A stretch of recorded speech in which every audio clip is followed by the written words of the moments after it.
যে বহুদিন আগে এরকম প্রতাপশালী বাচ্চার অধীনে একজন জাদুকর ছিল। এই জাদুকরের যখন বয়সটা বুড়ো হয়ে গেল, তখন সে যে আমার তো বয়স শেষ, আমার এই বিশাল জ্ঞানগুলো কি করব। আমাকে একজন বালক এনে দিন, যেই বালককে আমি এসব জাদুবিদ্যা শিখিয়ে দিব। ওই যেরকম ছোট বাচ্চাদের মধ্যে একজন। তো এরকম একটা ফুটফুটে সুন্দর বাচ্চাকে খুঁজে বের করা হলো, যে বাচ্চাটা বিচক্ষণ। একে নিয়ে আসা হলো জাদুকরের কাছে। এবার জাদুকর তাকে জ্ঞান শিখায়, জাদু শিখাতে শিখাতে শিখাতে শিখাতে সে একটু পরিণত হচ্ছে, মানে কৈশোরে পদার্পণ করলো। এখন সে যখন জাদু শিখতে আসে, আসার পথে রাস্তায় দেখে একজন পাদ্রী আছে। পাদ্রী মানে কি? পাদ্রী মানে দরবেশ, মানে যে আল্লাহ বিশ্বাস করে, হয়তো আগেকার আসমানি কিতাবে সে বিশ্বাস করত। এমন একজন পাদ্রীর সন্ধান সে পায়। সেই পাদ্রীর কাছে গিয়ে বসে। সেই পাদ্রী তাকে আসমানি কিতাবের যে মর্ম, যে বাণী, এগুলো শোনায়। তার কাছে খুব ভালো লাগে যে মাশাআল্লাহ, এটার ইমানের স্বাদ। যখন কোরআন শুনি আমাদের ভালো লাগে না, আসমানি কিতাব যখন শুনে তার কাছে ভালো লাগে। সে বলে যে আমি এটা শিখতে চাই। তখন এই পাদ্রী তাকে বলে, তুমি তো জাদু শিখতে যাও এই বাদশার দরবেশের বাদশার জাদুকরের কাছে, যদি ওরা জানতে পারে তাহলে তো সমস্যা। তাহলে উপায় কি? যখন তুমি ওখানে যাবে, যখন দেরি হয়ে যাবে, তখন বলবে বাসার থেকে বের হতে দেরি হয়েছে, বাসার থেকে বের হতে দেরি হয়েছে। আর আমার এখানে বসে যখন বাসায় যাবে, তখন বাসায় গিয়ে বলবে যে ওখান থেকে, ওই যে জাদুকরের কাছ থেকে আসতে দেরি হয়েছে। মানে কৌশল অবলম্বন করতে তিনি শিক্ষা দিলেন। এখানে আমাদেরও নসিহত আছে, সবসময় তো আর মানে একই রকম করে চললে হবে না, কৌশলের প্রয়োজন আছে না? সত্য থেকে সরে গিয়ে নয়, কিন্তু কৌশল তো করার দরকার আছে। নবী সাল্লাল্লাহু আলাইহি ওয়াসাল্লাম যে হিজরত করেছেন, মক্কা থেকে মদিনা চলে গিয়েছেন, সবাইকে জানান দিয়েছিলেন, এই শোনো আমি হিজরত করছি, জানান দিয়েছেন। রাতের বেলা বের হয়েছেন, কৌশল। রাতের বেলা বের হন নাই, এবং তাকে মারার জন্য চারপাশ থেকে লোক ঘিরে রেখেছিল। এর মধ্য দিয়ে আল্লাহ রাব্বুল আলামিন তাকে বের করে নিয়ে গেছে। তিনি কি সবার সামনে ফেসবুকে জানান দিয়েছেন, এই দেখো আমরা বেরোচ্ছি? তো তোমরা তো কৌশলই বুঝো না দিনের কাজের। যে কাজ হবে 1%, আই ওয়াশ হবে 99%। এখনকার এই যুগ। হ্যাঁ, দিনের কাজ হবে 1%, আই ওয়াশ, শোডাউনই বেশি। এই শোডাউন করতে করতে মানুষের চোখ লাগে, যত চোখ লাগে তত সমস্যা সৃষ্টি হয়, এবং আস্তে আস্তে আস্তে আস্তে দিনের দায়রা মাইনাস হতে থাকে। এই যে এই বিষয়টার পিছনে তোমরাও দায়ী, কৌশল তো বোঝো না। তো স্মার্ট এবং বিচক্ষণ মুসলিমদের বড় অভাব আছে এখন পৃথিবীতে। যতক্ষণ পর্যন্ত বিচক্ষণতা অর্জিত হচ্ছে না, ততক্ষণ পর্যন্ত ইসলামের বিজয় হচ্ছে না, এটা মাথায় রাখেন। তারপর সামনে যান। এবার এই বাচ্চা খুব সুন্দর করে ব্যালেন্স করলো, একবার এখানে যায়, একবার ওখানে যায়। এই করতে করতে ওই যে জাদুকরের ইন্তেকাল হয়ে গেল, মারা গেল জাদুকর। এবার এই বাচ্চার কাছে মাশাআল্লাহ অনেক এলেম কালাম আছে। এদিকে সে পাদ্রীর জ্ঞানে দীক্ষিত হচ্ছে। দীক্ষিত হতে হতে তার মধ্যে আল্লাহ পাকের প্রতি একটা পরিপূর্ণ ঈমান চলে আসে। সে মুসলিম হয়ে গেল, আলহামদুলিল্লাহ। তো মুসলিম হওয়ার পরে একদিন সে যখন বাচ্চার কাছে যাচ্ছে, রাস্তায় একটা বিশাল জন্তু দেখা যাচ্ছে। বিশাল জন্তু, কীরকম জন্তু আমরা জানি না। ঠিক ওই যে দাব্বাতুল আরদ সামনে বের হবে, কিয়ামতের 10টা নিদর্শন আছে বড় বড়। তার মধ্যে একটা হচ্ছে দাব্বাতুল আরদ, জমিন থেকে ফুঁড়ে একটা প্রাণী বের হবে। আর এখন মানুষ এগুলো বিশ্বাস করবে না, আমি জানি। 2 দিন পর নাসা যখন বলবে তখন বিশ্বাস করবে। কথা কি বুঝতে পারছেন? তবে প্রাণী এই পৃথিবীর নিচে আছে। রাসূল সাল্লাল্লাহু আলাইহি ওয়াসাল্লাম বলছেন 10টা আলামত না আসা পর্যন্ত কিয়ামত হবেই না। তার মধ্যে একটা হচ্ছে দাব্বাতুল আরদ, জমিন থেকে একটা প্রাণী বের হবে। এবং এই প্রাণী শুধু বেরই হবে না, মানুষের সাথে কথাবার্তা বলবে। এবার মানুষের সাথে কথা বলবে প্রাণী। বিশ্বাস করছেন? এখন বিশ্বাস করছেন না জানি, কিন্তু প্রাণী মানুষের সাথে কথা বলবে। আল্লাহ পাক বলাতে পারেন না? পারে।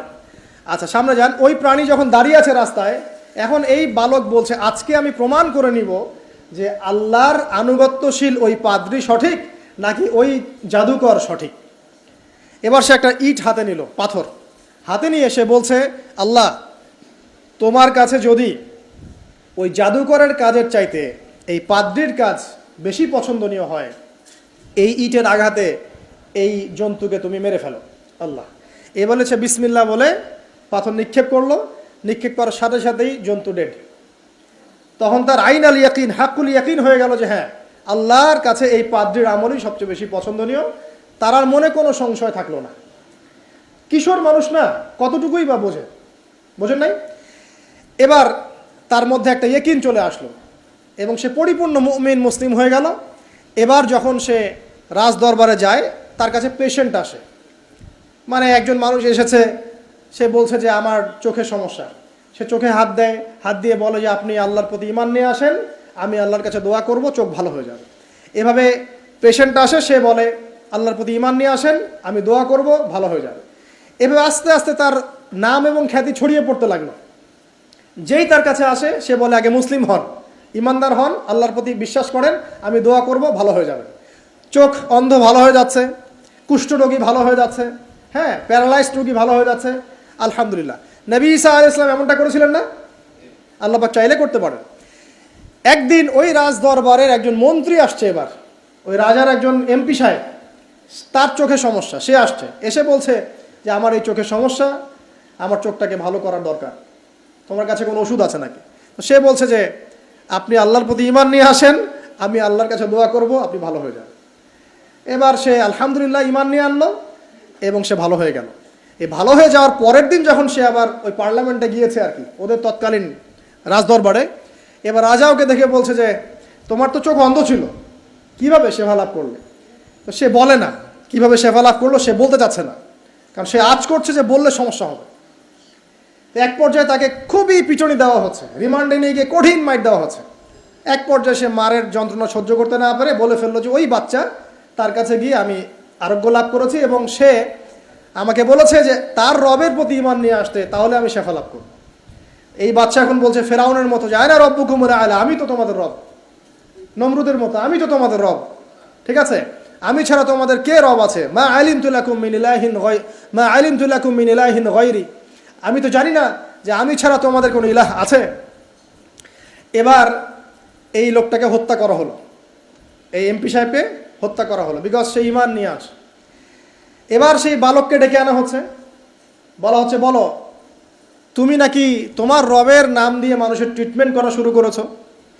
তখন সেই বালক বলছে হ্যাঁ, আমি এক আল্লাহর প্রতি বিশ্বাস করি এবং তার রাসূলের প্রতি বিশ্বাস করি, তার প্রেরিত আসমানি কিতাবে বিশ্বাস করি।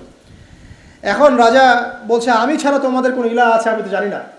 এই সৈন্যবাহিনী শোনো, এই বালককে ধরো, ধরে নিয়ে গিয়ে উঁচু পাহাড়ে নিয়ে যাও, ওখান থেকে ফেলে দাও। কথা বুঝতে পারছেন? এবার তাকে নিয়ে যাওয়া হলো, ক্রস ফায়ার দেওয়া হবে, এবার উপরে নেওয়া হয়েছে, একদম পাহাড়ের উপরে। এবার ওই বালক উপরে উঠে একটা দোয়া করছে, এই দোয়াটা সবাই শিখে নেন। ওই বালক উপরে উঠে দোয়া করছে আল্লাহুম্মা কফিনিহিম বিমা শি'তা, আল্লাহুম্মা কফিনিহিম বিমা শি'তা, আল্লাহুম্মা কফিনিহিম বিমা শি'তা। পাহাড় থরথর করে কাঁপা শুরু করলো এবং ওই সৈন্যবাহিনী পাহাড় থেকে পড়ে গেল, বালকের কিচ্ছু হলো না। আমি কিন্তু বানোয়াট কোনো গল্প বলছি না, এটা কোরআন থেকে বলছি এবং এটা তাফসির, আপনি যে কোনো তাফসির পড়েন, মারিফুল কোরআন, তাফসির ইবনে কাসির, জালালাইন পড়ে দেখেন, জাস্ট পড়ে দেখেন আমার সাথে ডিবেট করার আগে। এবার সে বালক হেঁটে হেঁটে চলে আসলো রাজদরবারে। আবার কি ব্যাপার, তুমি মরো নাই? না, আল্লাহ আমাকে বাঁচিয়েছেন, আমার রব আমাকে বাঁচিয়েছেন। আবার পাঠানো হচ্ছে আরেক দল সেনাবাহিনীকে নিয়ে, যাও এবার ওকে সমুদ্রে নিয়ে যাও, সমুদ্রের মাছ সমুদ্রে ডুবিয়ে দিবে একদম। আবার সে ওখানে গিয়ে বলল আল্লাহুম্মা কফিনিহিম বিমা শি'তা, হে আল্লাহ, অর্থ হচ্ছে হে আল্লাহ, আমার বিপক্ষে যারা আছে আপনি যা দিয়ে ইচ্ছা ওদের বিরুদ্ধে আমাকে সাহায্য করেন। অর্থটা হচ্ছে এমন, আল্লাহুম্মা কফিনিহিম বিমা শি'তা, আল্লাহ আপনি আমার জন্য যথেষ্ট হয়ে যান, ওদের বিরুদ্ধে আমার জন্য যথেষ্ট হয়ে যান, যা ইচ্ছা তাই দিয়ে আপনি হেদায়েত করুন, মানে আমাকে হেফাজত করুন, ঠিক আছে? আল্লাহুম্মা কফিনিহিম বিমা শি'তা, ছোট্ট দোয়া। এবার ওই সমুদ্র উত্তাল হওয়া শুরু করলো এবং ওরা জাহাজ থেকে পড়ে গেল। এই বাচ্চা সেফলি আবার চলে আসলো রাজদরবারে, বিশ্বাস করছেন না? চলে আসলো। এবার আসার পরে বলছে শোনেন, আমাকে এভাবে মারতে পারবেন না, আমাকে এইভাবে মারা যাবে না, আমি আপনাদেরকে বলে দিচ্ছি কিভাবে আপনি আমাকে মারতে পারবেন। তো বাচ্চা বলছে কিভাবে মারতে পারবো বলো? তখন সেই বাচ্চাটা বলছে যে আপনি সমস্ত এলাকার মানুষকে এক জায়গায় জড়ো করবেন, মানে পুরো নেশনের যত মানুষ সবাইকে একটা মাঠে নিয়ে আসবেন, মাঠের মাঝখানে একটা গাছ রোপণ করবেন বা একটা কিছু স্তম্ভ নির্মাণ করবেন, সেখানে আমাকে বেঁধে ফেলবেন। বেঁধে ফেলার পরে আমার এই ধনুক থেকে একটা তীর বের করবেন, তীর বের করে আপনি নিজ হাতে এই তীরটাকে নিশানা দিবেন, দিয়ে বলবেন বিসমিল্লাহ আল্লাহর নামে, বিসমিল্লাহ আল্লাহর নামে, বিসমিল্লাহি রব্বি হাযাল গোলাম বলে ছুড়বেন। আমি এই বাচ্চার রব আল্লাহর নামে তীর ছুড়লাম, এটা বলে তীরটা নিক্ষেপ করবেন, তাহলে আমি মরবো, তার আগে মরবো না। কথা কি বুঝতে পারছি? এবার তাই করা হলো, সমস্ত এলাকার মানুষকে এখানে জড়ো করা হলো। কথাটা ভালো করে বোঝেন, সমস্ত এলাকার মানুষ মানে কি? ওই এলাকার সব মানুষ, মানে মুমিন কাফের যে আছে সবগুলাকে একত্রিত করা হলো। করার পরে বাচ্চাটাকে এভাবে একটা জায়গায় বেঁধে দেওয়া হয়েছে, খেজুর গাছে, তাফসীরে এসেছে খেজুর গাছে। এবার সে এখান থেকে তীর বের করে বাদশা বলছে বিসমিল্লাহি রব্বি হাযাল গোলাম, নিক্ষেপ করলো। তীরটা ঠিক, আল্লাহ পাকের দৃষ্টি দেখেন এত সূক্ষ্ম, ওইটাই বর্ণনা করেছেন। তীরটা ঠিক বাচ্চার এই জায়গায় লেগেছে, এই যে মাথার এখান থেকে লেগে এদিকে বের হয়ে গেছে। ছেলেটা বাচ্চা ওই বাচ্চা ছেলেটার এই যে কপালের এই পার থেকে এই পার পর্যন্ত তীর চলে গেল এবং বাচ্চাটা শহীদ হয়ে গেল আলহামদুলিল্লাহ। এবং এই বাচ্চাটা যখন মারা গেল বা শহীদ হয়ে গেল, আর সারা এলাকার মানুষ কি দেখলো যে বাচ্চা তাকে দুইবার চেষ্টা করে মারতে পারে নাই, কিন্তু তার রবের নাম যখন নেওয়া হয়েছে, আল্লাহর নাম নেওয়া হয়েছে, মারতে পেরেছে। দেন পুরো এলাকার সমস্ত মানুষ মুসলিম হয়ে গেল আলহামদুলিল্লাহ। একজন বাচ্চার জীবনের বিনিময়ে সমস্ত এলাকার মানুষ ইসলামের হেদায়েত পেয়ে গেল আলহামদুলিল্লাহ। এবার বাচ্চার মাথা তো আরো খারাপ, একটাকেই সামলাতে পারছিলাম না, এবার তো সমস্ত এলাকার মানুষ মুসলিম হয়ে গেছে। এখন কি করবেন? এখন সেনাবাহিনীকে আদেশ করা হয়েছে সমস্ত মানুষগুলোকে জড়ো করে একটা গর্ত খুঁড়ে সেখানে আগুন জ্বালাও, আগুন জ্বালিয়ে সমস্ত মানুষকে ফেলে দাও। দৃশ্যটাকে কল্পনা করতে পারছেন? একটা পুরো এলাকার মানুষকে একটা মাঠের মধ্যে একত্রিত করে সেখানে আগুন জ্বালিয়ে সবাইকে সেখানে ফেলে দেওয়া হলো এবং তারা চতুর্দিক থেকে এটাকে অবলোকন করতে লাগলো, মজা উপভোগ করতে লাগলো। এটাই আল্লাহ পাক বলছেন কুতিলা আসহাবুল উখদুদ ইয হুম আলাইহা কুউদ ওয়া হুম আলা মা ইয়াফআলুনা বিল মুমিনিনা শুহুদ। শেষ পর্যায়ে তাফসীরে এসেছে, শেষ পর্যায়ে একজন মায়ের কোলে একটা ছোট্ট বাচ্চা ছিল, তো সেই মা নিজে লাফ দিবে এটাতে তার কোনো সমস্যা নাই, কিন্তু বাচ্চাটাকে নিয়ে লাফ দেওয়ার জন্য সে ইতস্তত বোধ করছে। তখন আল্লাহ রাব্বুল আলামিন সেই ছোট্ট বাচ্চাটা জবানের মধ্যে আল্লাহর কুদরত নিদর্শন নাজিল করলেন, ওই বাচ্চাটা কথা বলা শুরু করলো। সেই বাচ্চাটা বলল, শব্দটা এমন এসেছে, ইয়া উম্মা, হে আমার মা, লা তাখাফি, তুমি ভয় করো না, ফাইন্নাকি আলাল হক, কারণ আপনি সত্যের উপরে আছেন, লাফ দিন। যারাই সে অগ্নিকুণ্ডে সেদিন লাফ দিয়েছে তারাই জান্নাতের স্বাদ পেয়েছে আলহামদুলিল্লাহ। এই হলো আসহাবুল উখদুদের ঘটনা।